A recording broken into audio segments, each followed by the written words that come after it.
ప్రార్థన.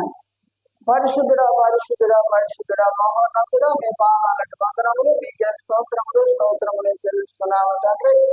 ఇదిగో నాయన మరి రాత్రికాల సమయంలో నాయన మీ పరిశుద్ధ గ్రంథంలో ఉన్నటువంటి కొన్ని విషయంలో మత్తయి సువార్త 18వ అధ్యాయము తండ్రి వచనం నుంచి మరి బహుశా 11 వచనాల వరకు చదువుతూ ధ్యానిస్తుండగా నా తండ్రి దేవా మీ సహాయం మాకందరికీ కూడా దయచేయమని, మీరే మమ్మల్ని అందరినీ కూడా కాపాడమని, చదువుకునేటువంటి లేఖల విషయాలు సత్యాన్ని గ్రహించి మా జీవితాల్లో వాటిని అన్వయించుకుంటూ భయభక్తులుగా జీవించడానికి నీ సహాయంలో మాకందరికీ కూడా దయచేయమని యేసుక్రీస్తు నామాన్ని బట్టి వేడుకుంటున్నాం తండ్రి.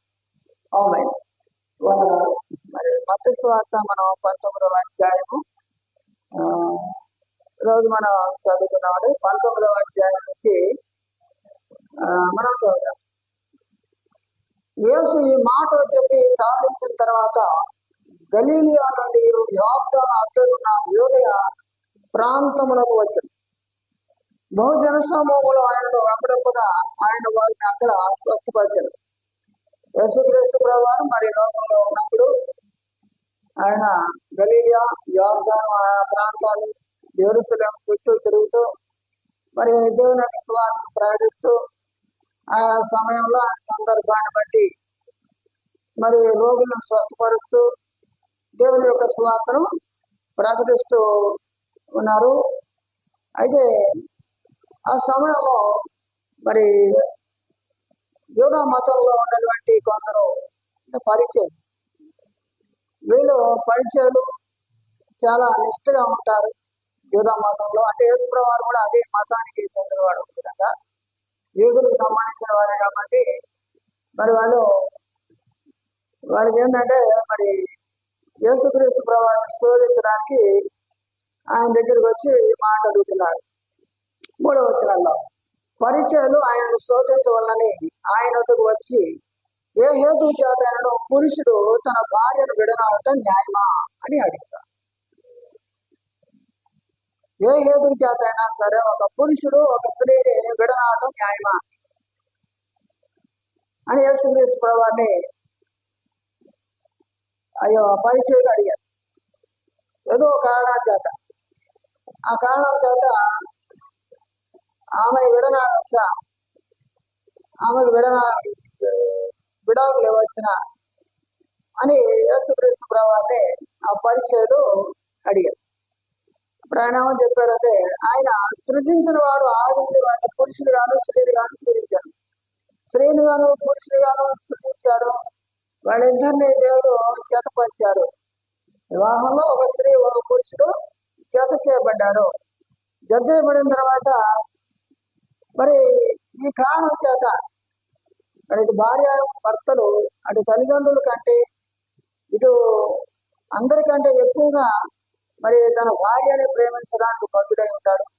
అలాగే పురుషుడు కూడా తన తల్లిదండ్రుల కంటే, అంటే తల్లిదండ్రుల యొక్క క్షేమం నుంచి చూడొద్దాం కాదక్క, కానీ తల్లిదండ్రుల కంటే ఎక్కువగా తన భార్యని ప్రేమించబద్ధుడై ఉంటారు. అంటే వివాహంలో వీరిద్దరూ ఒకటిగా చేయబడ్డారు. కాబట్టి వీళ్ళిద్దరు కూడా మరి వారికి ఇద్దరు కాక ఏకశివములో ఉన్నారు కనుక దేవుడు జతపరిచిన వారిని మనుషులు వేరుపరచకూడదని చెప్పాడు. కానీ వివాహంలో వీరిద్దరూ ఒకటైపోయారు. ఒక స్త్రీ ఒక పురుషుడు దైవ నిర్ణయం ప్రకారంగా ఎక్కడ జరిగినా వివాహం, ఏ సమయంలో ఎక్కడ జరిగినా, ఏ పద్ధతిలో జరిగినా, ఏ జాతిలో జరిగినా వివాహమే. దానికి స్త్రీ పురుషులు కట్టుబడి ఉండాల్సిందే. కాబట్టి వారు ఇక ఒకసారి ప్రమాణం చేసిన తర్వాత జీవితం అంతట్లో కూడా వారు నమ్మకంగా జీవించాల్సిందే. కాబట్టి వారిద్దరు యాక్సిడెంట్గా ఉంటారు. కాబట్టి దేవుడు జతపరిచిన వారిని ఏ మనుషులు వేరు చేయకూడదు, ఏ విధంగానైనా అది వేరు చేయకూడదు అని యేసుక్రీస్తు ప్రభువు తెలియజేస్తారు. అంటే కొన్ని కారణాలు ఉంటాయి. ఆ కారణాలను బట్టి కొంతమంది విడాకులు ఇచ్చేస్తారు. సరైనటువంటి కారణం బట్టి ఇస్తే తప్పు లేదు.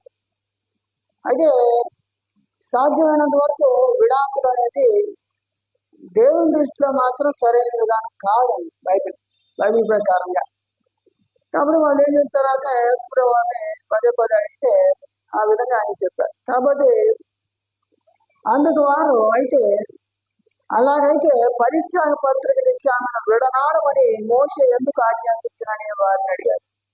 వారు ఆయన అడిగారు.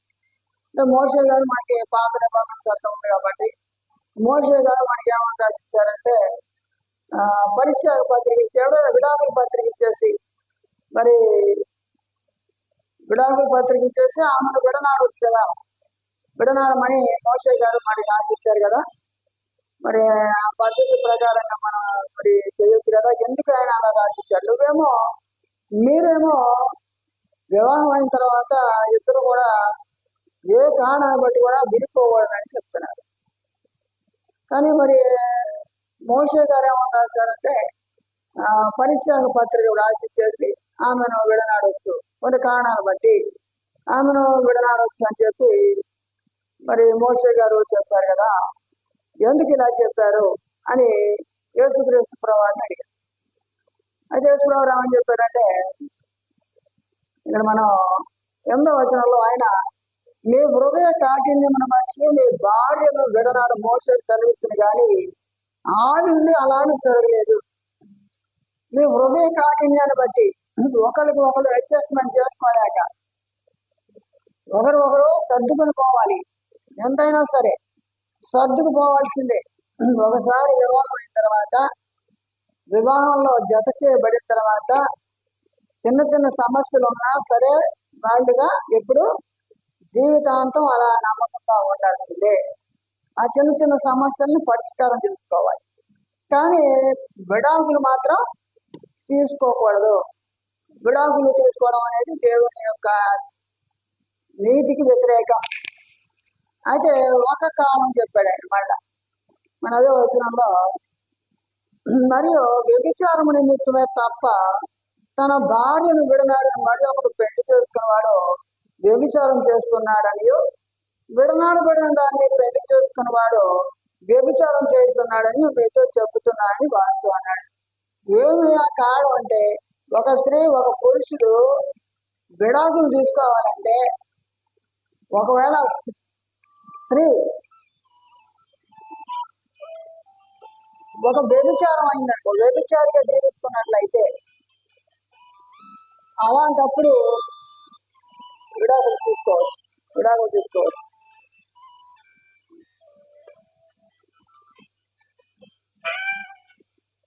సరే, కాబట్టి ఏదైనా అంటే ఒక బలమైనటువంటి కారణం అది వ్యభిచారం. వాళ్ళు వ్యభిచారం కలిగినటువంటి పరిస్థితి ఉన్నట్లయితే విడాకులు. వ్యభిచారం కాకుండా స్త్రీని విడనాటం అనేది పురుషునికి న్యాయంగా, ఏమండి మా అమ్మగారిని సరిగ్గా చూడటం లేదు, మా ఇంట్లో సరిగా ఉండటం లేదు అని అలాంటి చిన్న చిన్న సాకులు చెప్పి మరి విడాకులు అనేది తీసుకోకూడదు. అలా ఒకవేళ విడాకులు తీసుకున్నా అతడు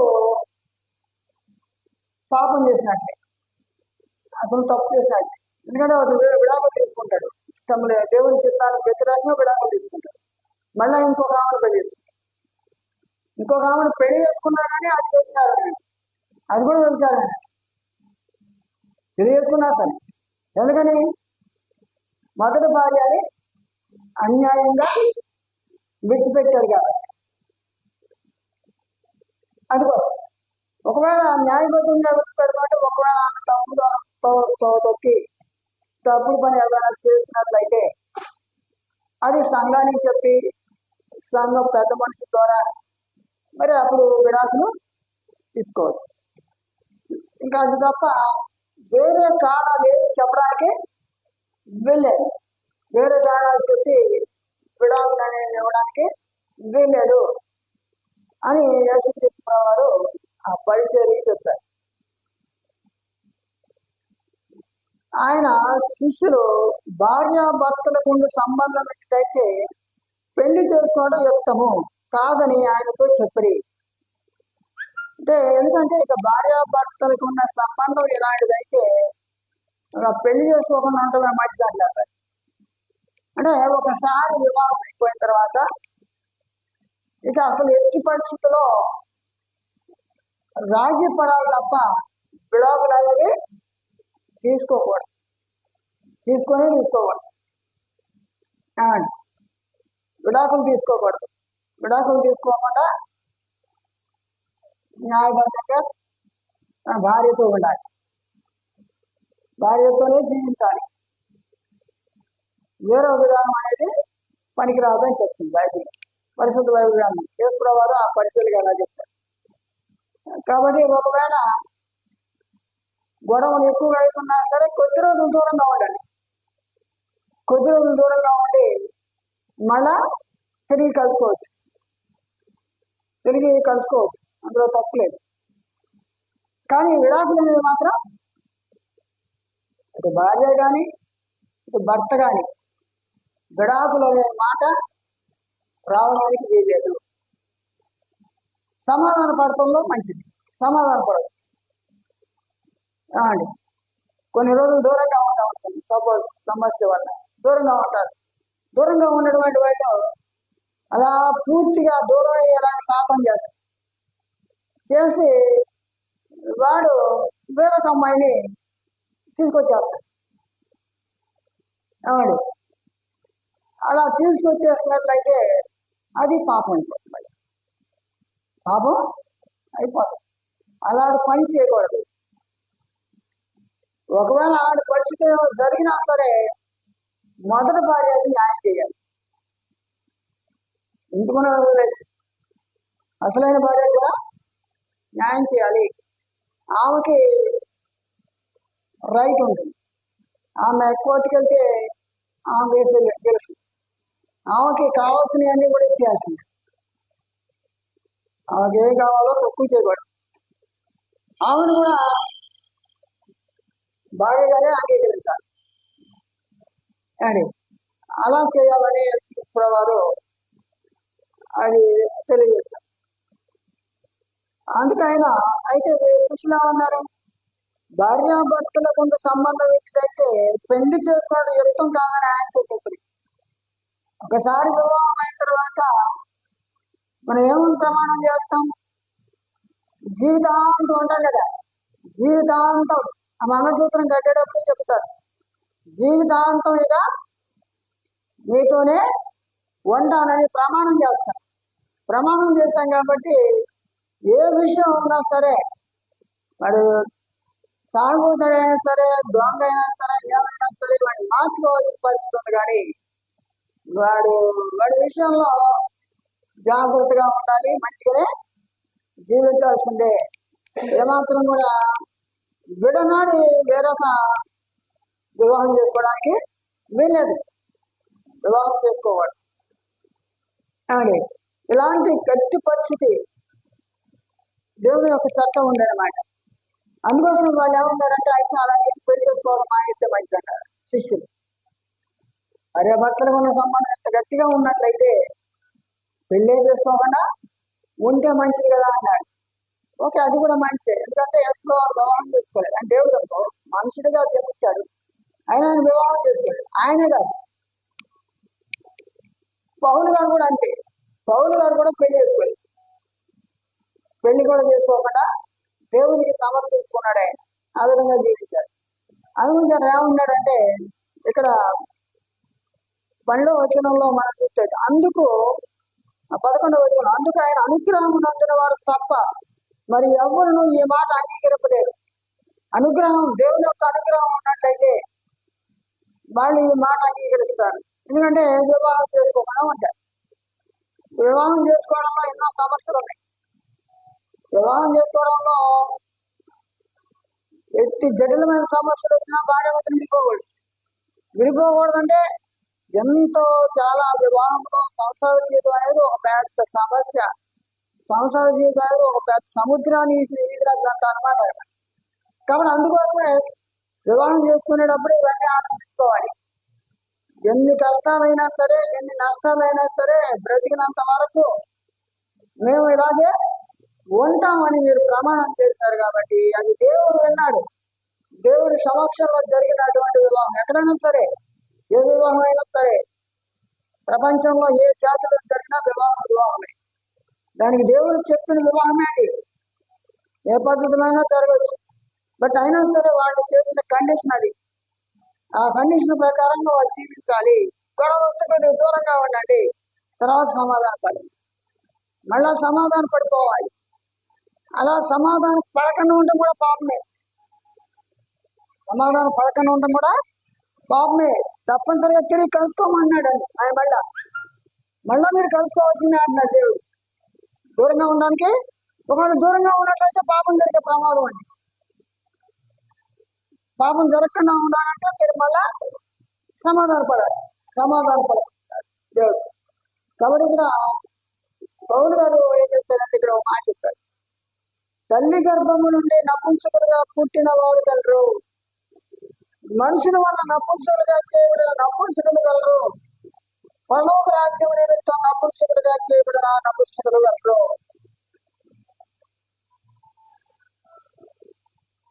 పరలోక రాజ్యం నిమిత్తం తమ్ముడు తాను నపుంసకులుగా చేసుకున్న నపుంసకులు కలరు. పరలోక రాజ్యం కోసమే ఈ లోకంలో అలాంటి సుఖాలన్నింటినీ విడిచిపెట్టేస్తున్నారు ఉన్నారు పౌలు గారు. అందరూ పౌలు గారు ఏంటి పరలోక రాజ్యం నిమిత్తం నపుంసకుడిగా ఉండిపోయాడే. వివాహము చేసుకోలేదు. వివాహం చేసుకోకుండా సంపూర్తిగా దేవుడికి సమర్పించుకున్నాడు. అది అంటే పరలోక రాజ్యం నిమిత్తం నపుంసకుడుగా ఆయన దౌర్దాం చేసుకున్నారు. కాబట్టి ఈ మాటలు అంగీకరింపగలవాడు అంగీకరించడు కాదు అని వారితో చెప్పాడు.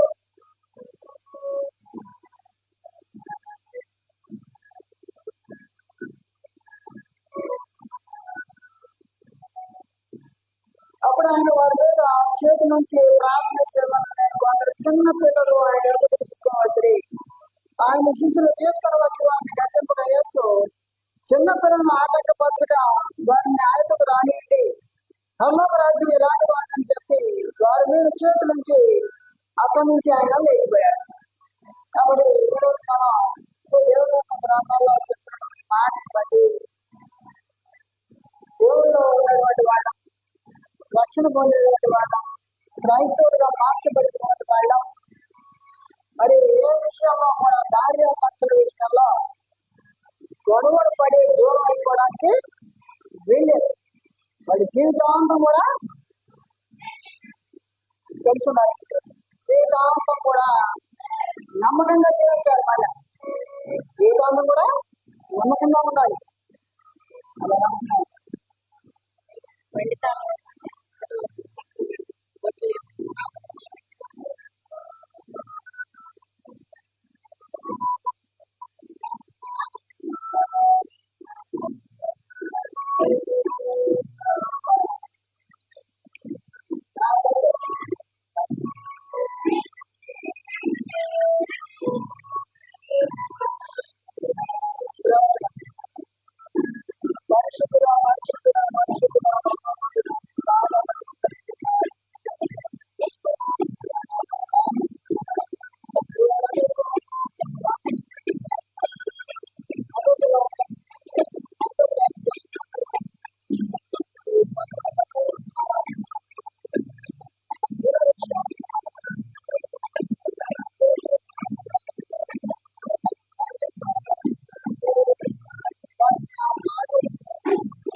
నమ్మకం